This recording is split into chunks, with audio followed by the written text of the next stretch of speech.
never actually grew up in a motorhead family, and then I had a mate of mine who had a '74 Mercedes-Benz that was bagged, and absolutely fell in love with that and and sort of the Euro style.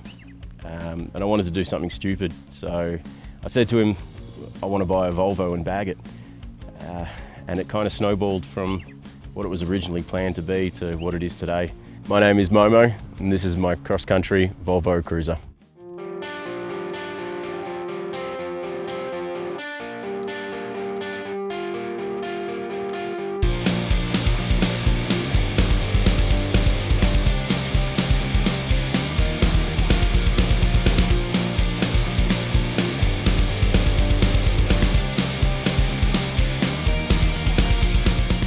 So I chose the Volvo because I wanted to do something different, something that not many people do. I wanted to be silly. It's just one of those cars that people make fun of when you're younger, you know, bloody Volvo drivers and all that.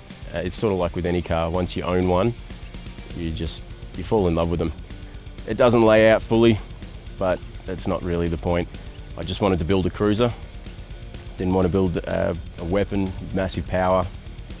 I've had a few issues on long drives, but it's more about the people that I've met over here on the East Coast in the mini truck scene, and I don't want to fly over. I want to drive it.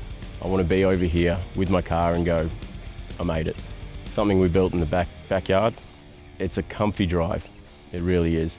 No better feeling than not knowing if you're going to make it and having to pull over on the side of the road and fix something. There's not one place I drive where there isn't people turning heads or other people in Volvos, and I see phones pop up over their steering wheel to take photos of it. And I'll go on a car cruise and I'll air it out, and you'll have kids going, "Daddy, Daddy, look at that." I remember that happened one night, and I turned around to the dad and I just said, that's why I built this, for reactions like that.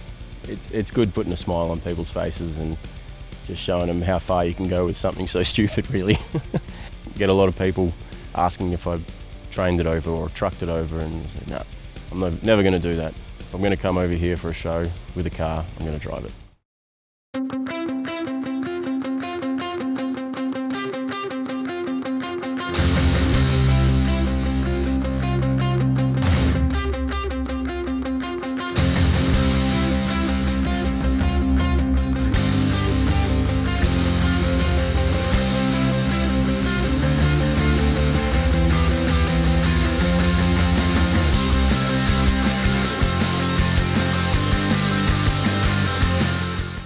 Originally just wanted to bag it, ended up having issues with the motor, had to say goodbye, and a mate of mine who was a drifter, Booker, said, put a 1J in it. I'm not going to put a 1J in it, man. About 2 weeks later, I called him up.